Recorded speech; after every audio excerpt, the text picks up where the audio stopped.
I looked at my sister, Emily, who was trembling with fear.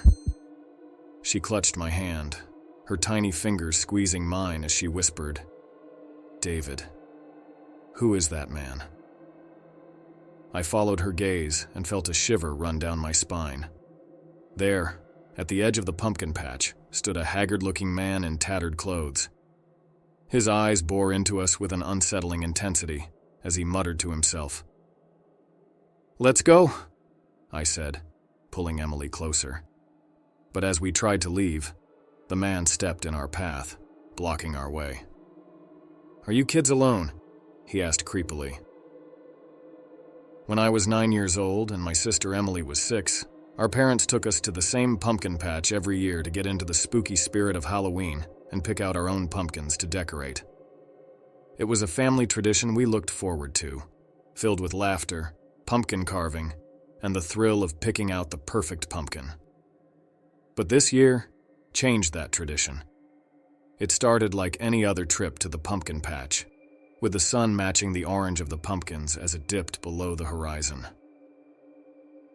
Emily and I ran between the rows of pumpkins, playing tag or something. Despite our parents instructing us to stay close to the barn where the entry to the patch was, so they could keep an eye on us, it fell on deaf ears. It was getting dark at this point, and it was when we noticed a man standing at the edge of the pumpkin patch. It wasn't our father. He didn't buy a ticket to enter the field this year. He looked different from the other families. His clothes were tattered and disheveled. His scruffy beard obscured most of his face, but his eyes bore into us with an unsettling intensity. I looked at Emily, who was trembling. She clutched my hand, her tiny fingers squeezing mine as she whispered, "David, who is that man?" I followed her gaze and felt a shiver run down my spine. There, at the edge of the pumpkin patch, the man continued to mutter to himself, his words unintelligible.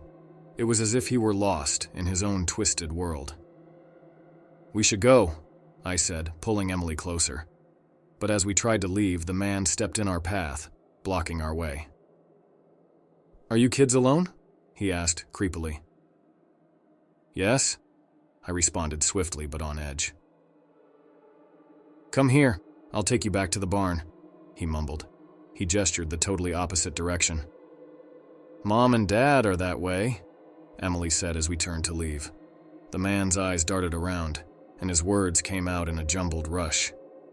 No, you can't leave. You can't go home. You have to come with me." He gestured once more to come with him deeper into the field of crop. Emily started to cry, her sobs echoing through the pumpkin patch. I was torn between protecting my sister and getting us out of there. I remember feeling sick in my stomach. I didn't think it could get any worse. Then this man reached for my sister, almost like he was coming to pick her up. All of a sudden, the man looked up and stepped back. The owner of the pumpkin patch, Mr. Jenkins, seeing the commotion he had came over. "Is everything all right here, kids?" Tears streamed down Emily's face as she clung to my side. It was like I was stunned. I couldn't speak. His brow furrowed with concern as he turned his attention to the intruder. "Sir, you need to leave," Mr. Jenkins said firmly. "You can't stay here." The man's former grin turned into a stern look, and for a moment, he seemed to regain his composure. "They looked lost," he mumbled before fleeing and disappearing into the night. With the man gone, we finally made our way back to our car where we met our parents, our hearts still pounding with fear. Mr. Jenkins assured us that everything would be okay and offered us some pumpkins as a parting gift. It was a kind gesture, but that Halloween, the thrill of the season, was overshadowed by the chilling encounter in the pumpkin patch.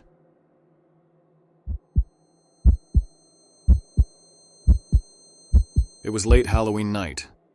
The streets, once bustling with kids in their costumes, were now deserted, and the distant sounds of parties still could be heard. My girlfriend Kate and I have been going on these walks ever since we moved in together a couple of years back. It was our way to debrief our workday as well as get some exercise in before bed. as we both work jobs which require us to stay back late. Tonight wasn't an exception either. We had taken this route countless times. We were coming down the final stretch before we needed to take a left turn to get back onto our street. Before the turn, we noticed an odd figure beneath the last lamppost. At first, it was just a vague silhouette, but as we approached, the details of the figure became clearer. He was tall and unnaturally thin, wearing what looked like half a suit but seemed to be pretty worse for wear. The suit was torn, dirty, and honestly 2 sizes too small. What made him stand out even more was the fact that he had one shoe missing, exposing a lone sock on his left foot. The strange figure seemed to be swaying back and forth beneath the lamppost in a rather disjointed dance.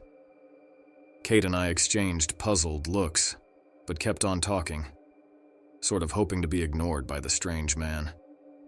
Kate was telling me about a kind gesture her boss had made earlier at work. I couldn't focus on what she was telling me. I felt like I had to continuously look at this man so that he wouldn't try anything on Kate. Suddenly, the man's drooping head snapped back, revealing a face I wish I never saw. His eyes were cloudy and his nose partially missing. He greeted us with a sinister smile. "Almost home, aren't we?" Kate and I ignored him, quickening our pace, but he persisted. "See you later," he muttered as we hurried past. Back in our townhouse, exhausted from the day, we forgot about the strange encounter as we prepared for bed. But then, there were a series of knocks. That's strange, I thought. Surely the trick-or-treaters have finished for the night. I looked at my alarm clock.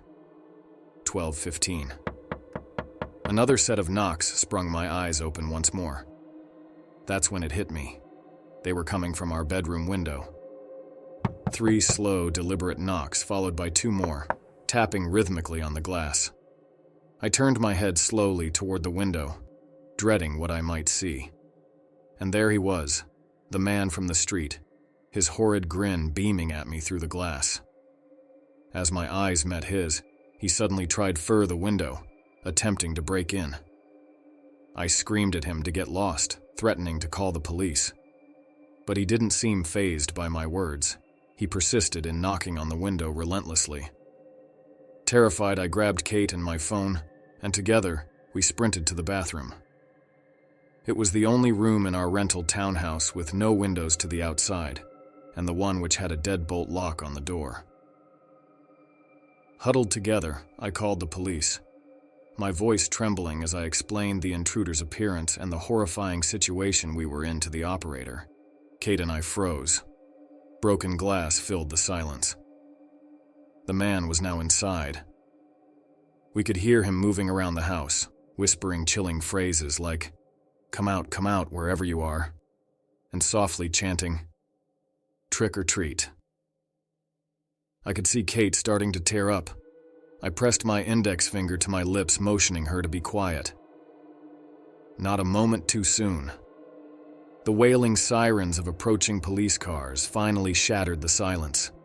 There was a commotion inside our house, and it sounded as if the intruder was making an escape. We remained in the bathroom, paralyzed by fear, as the police officers burst in, searching for the man who had turned our Halloween night into a waking nightmare. He had escaped. The officers that night were not cooperative at all. They took our statements and left. They seemed convinced that the shattered glass were just neighborhood pranksters messing around and that they would look into it. It goes without saying Kate and I moved out a week later, despite a lease being valid for a few more months.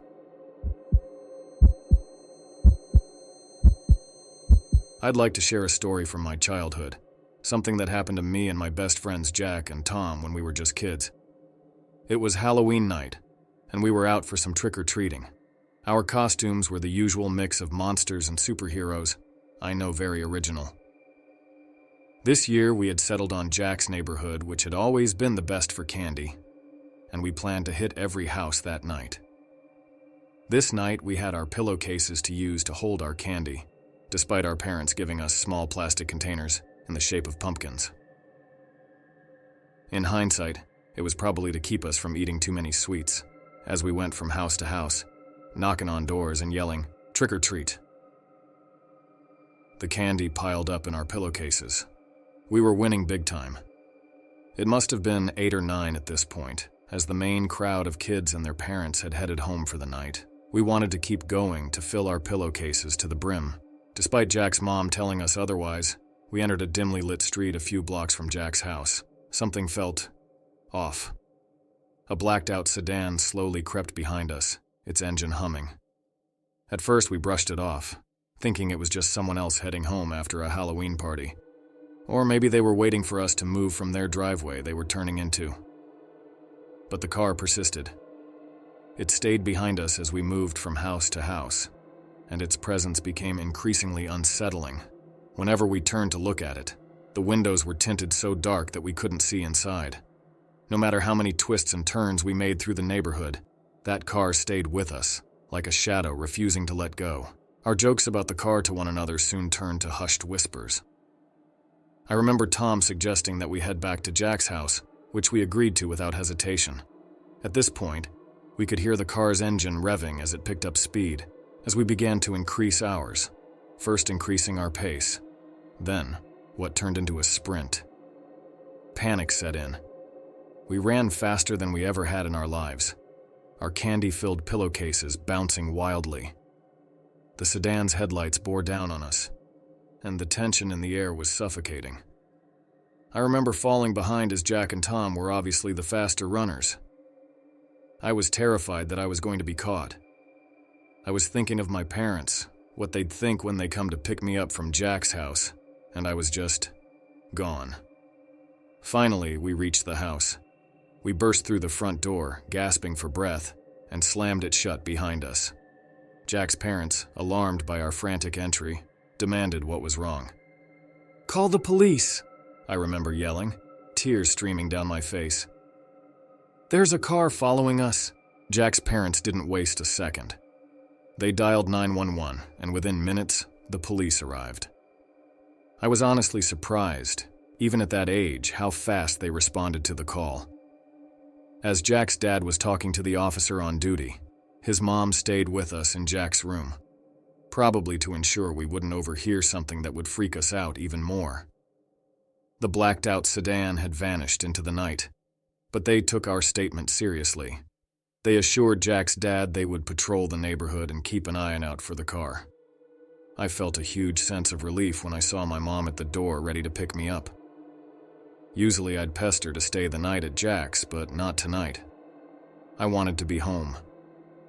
Obviously, Jack's parents filled my mom in what had happened and how the police had responded to it.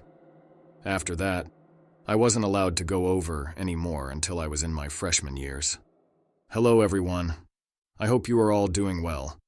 I wanted to thank you for all your recent support. We have almost hit 200 subscribers, which to me is a pretty big deal. Thank you for tuning into the video each Thursday and Sunday. If you're new to the channel, I welcome you. If you did enjoy the video, I would appreciate if you subscribed, liked the video, and comment something to say hello, or even to get to know one another. Until next time.